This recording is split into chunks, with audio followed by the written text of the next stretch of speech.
नमस्कार दोस्तों, स्वागत है आपका मेरे चैनल कॉमिक्स लाइफ में। शुरू करते हैं मनोज कॉमिक्स की एक और मज़ेदार कॉमिक्स, शाही खजाने के चोर पार्ट 2। तो आप मेरे पिता के साथ साथ मुझे भी फांसी दे सकते हैं महाराज। ठीक है। महाराज मोरसेन की स्वीकृति देने पर अनुपमा राजमहल से निकल अपने घर की ओर चल पड़ी। अपने घर पहुंच अनुपमा चोरों का पता लगाने का उपाय सोचने लगी। अंततः हाँ, यही ठीक होगा। मैं पुरुष वेश में नगर नगर घूमकर चोरों की टोह लूंगी। यह निर्णय कर अनुपमा ने पुरुष वेश धारण कर लिया और फिर शाही खजाने के चोरों की तलाश में निकल पड़ी। लेकिन 20 दिन गुजर गए। मैंने राज्य का कोना कोना छान मारा, लेकिन चोरों का कुछ पता न चला। अब उन्हें कहाँ ढूंढूं? कैसे अपने पिता को निर्दोष साबित करूं? तभी एक विचार बिजली की तरह उसके दिमाग में कौंध गया। कहीं चोर जंगल में तो नहीं जा छुपे हैं? एक वही स्थान है जहां मैंने उनकी तलाश नहीं की। और फिर मुझे जंगल में जाकर चोरों का पता लगाना चाहिए। अगले ही पल उसने अपना घोड़ा जंगल की ओर दौड़ा दिया। शाम ढलने से पहले वह राज्य के उत्तर में फैले जंगल में पहुंच गई और फिर अनुपमा को शाही खजाने के चोरों की तलाश में इधर उधर भटकते रात हो गई, लेकिन उसे सफलता नहीं मिली। हे भगवान, इस जंगल में जब अभी तक मुझे कोई आदमी नजर नहीं आया, तो अब अंधेरे में क्या नजर आएगा? क्यों न किसी पेड़ पर बैठकर रात गुजार लूं। अब सुबह ही आगे बढ़ना उचित होगा। यह सोच अनुपमा ने घोड़े को एक पेड़ के तने से बांध दिया और स्वयं पेड़ पर चढ़ एक मोटी डाली पर बैठ सुस्ताने लगी। लेकिन उसे नींद नहीं आ रही थी। मैं चोरों की तलाश कैसे करूं? अगर शाही खजाने के चोरों का पता नहीं लगा सकी तो महाराज पिताजी को फांसी पर लटका देंगे। हे भगवान, मेरी मदद करो। अनुपमा का मन करहा उठा। अपनी सोचों से घबराकर अनुपमा दूर दूर तक फैले अंधेरे को घूर रही थी कि तभी अचानक चौंक उठी। अरे, इस जंगल में वह आग किसने जला रखी है? अगले पल मुझे जाकर पता लगाना चाहिए, जरूर वहां कोई रहता है। फिर अनुपमा जिज्ञासावश पेड़ से नीचे उतर आई। हो सकता है वहां चोरों ने ही डेरा डाल रखा हो। यह सोच वह पैदल ही आग वाली दिशा में बढ़ने लगी। अगर मेरा विचार सही निकला तो मुझे बुद्धिमानी से काम लेना होगा। कुछ देर बाद, अरे, यहाँ तो साधु संतों का आश्रम है, पर इतनी रात गए ये अलाव के पास जमा होकर क्या बातें कर रहे हैं? दूसरे ही क्षण मुझे पहले इनकी बातें सुननी चाहिए। अनुपमा मन ही मन निर्णय कर दबे कदमों से आगे बढ़ने लगी और आश्रम के पहुंच पहुंचकर छिपकर साधुओं की बात सुनने लगी। हमें भविष्य में चोरी करने की कोई ज़रूरत नहीं रह गई है साथियों। जैसे ही खतरा टलेगा, हम खजाने का बंटवारा कर लेंगे और फिर सुख चैन की जिंदगी बिताएंगे। ठीक है सरदार, हमें मंजूर है। साधुओं का वार्तालाप सुन। ओह, ये साधु नहीं, वही चोर हैं जिन्होंने शाही खजाना चुराया है। आखिरकार मुझे शाही खजाने के चोरों का पता चल ही गया। उधर चोरों का एक साथी कह रहा था, हमने सुना है सरदार कि सेनापति की बेटी शाही खजाने के चोरों की तलाश कर रही है। तो क्या हुआ? वह हम तक नहीं पहुंच पाएगी। और अगर वह किसी प्रकार यहाँ तक पहुंच गई तो यह समझो कि उसकी मौत ही उसे यहाँ खींच कर लाएगी। हम उसे जिंदा नहीं छोड़ेंगे साथियों।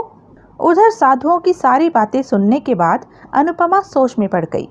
ये चोर चालाक ही नहीं, खतरनाक भी हैं।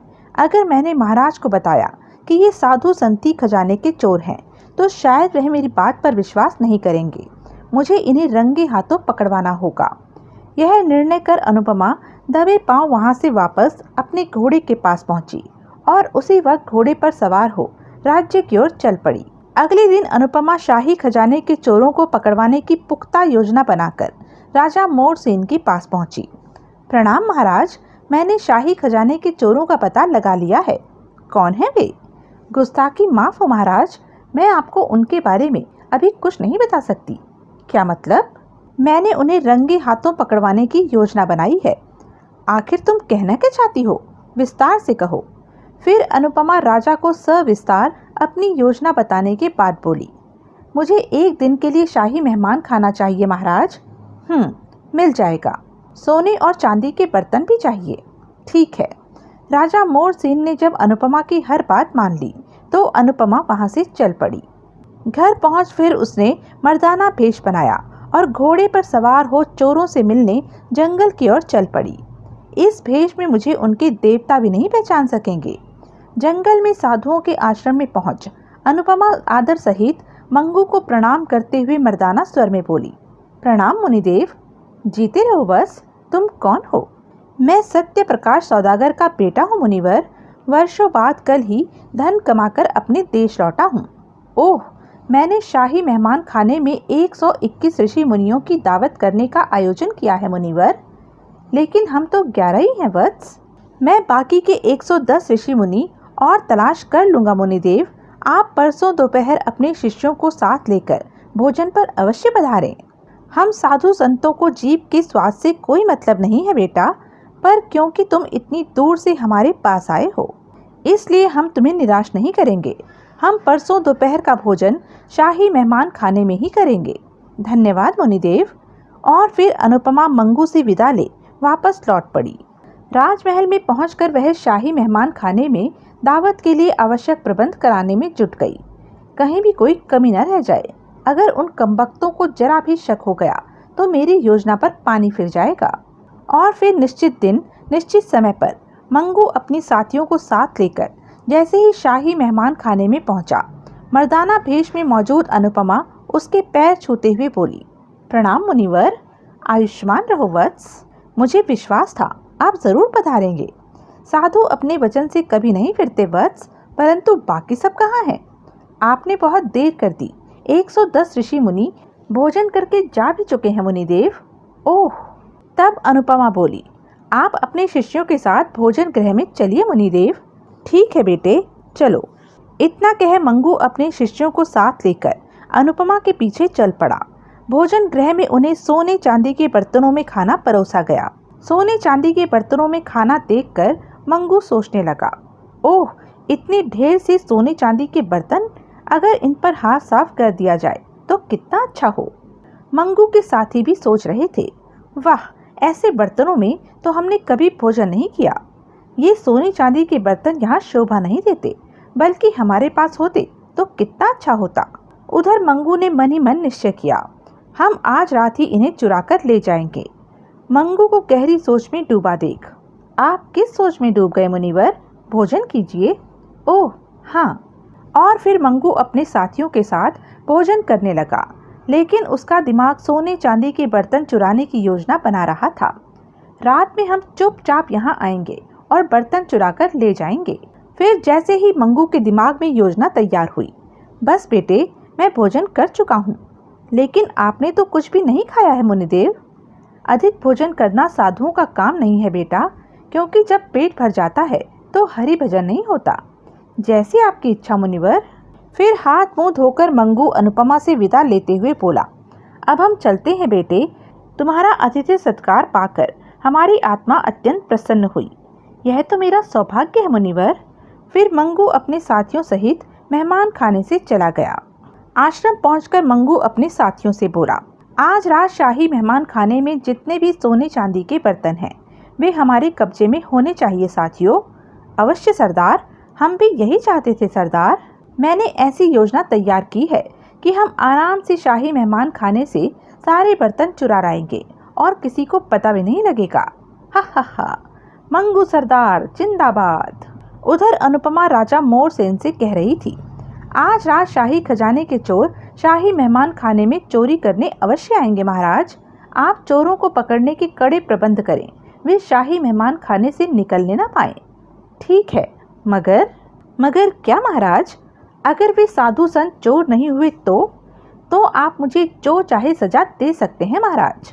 अनुपमा के विश्वास दिलाने पर राजा मोरसेन ने महामंत्री को बुलवाकर आदेश दिया, शाही मेहमान खाने के चारों तरफ गुप्त रूप से सिपाही तैनात कर दिए जाएं। जो आज्ञा महाराज। और फिर रात होते ही शाही मेहमान खाने में चारों तरफ राज सैनिक छिपकर बैठ गए।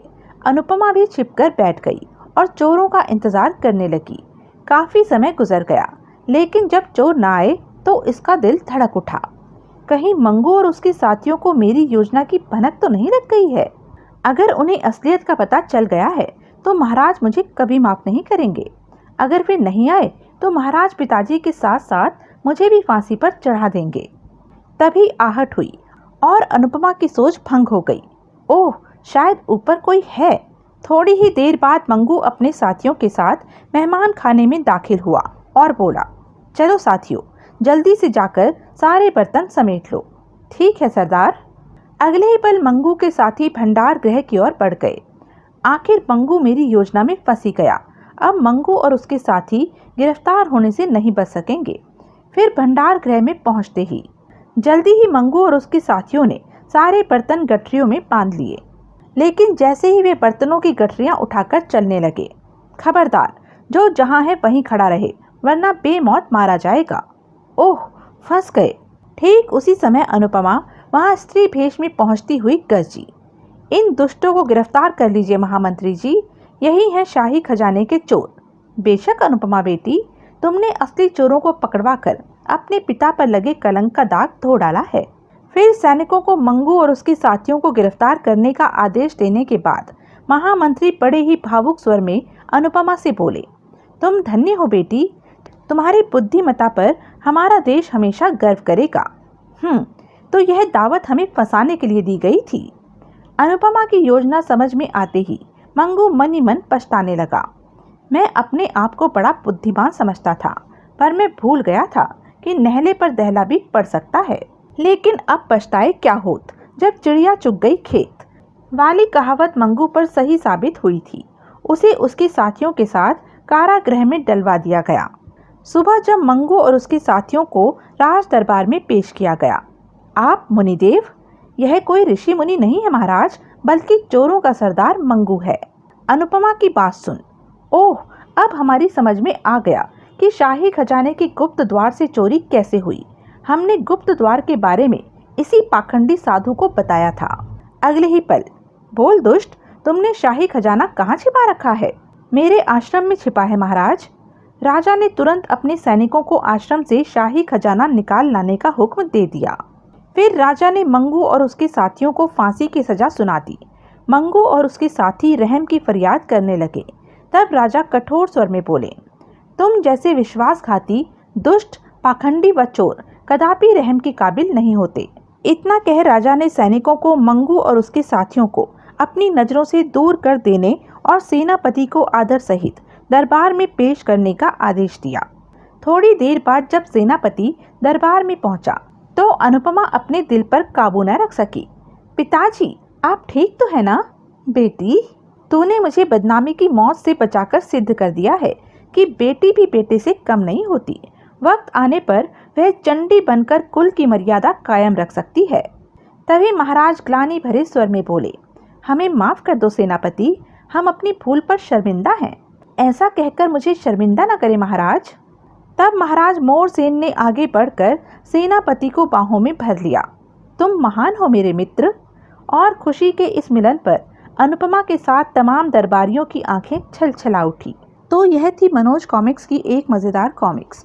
ऐसी ही मज़ेदार कॉमिक्स के लिए बने रहिए मेरे साथ। और हाँ, मेरे चैनल को लाइक, शेयर और सब्सक्राइब करना ना भूलें। धन्यवाद।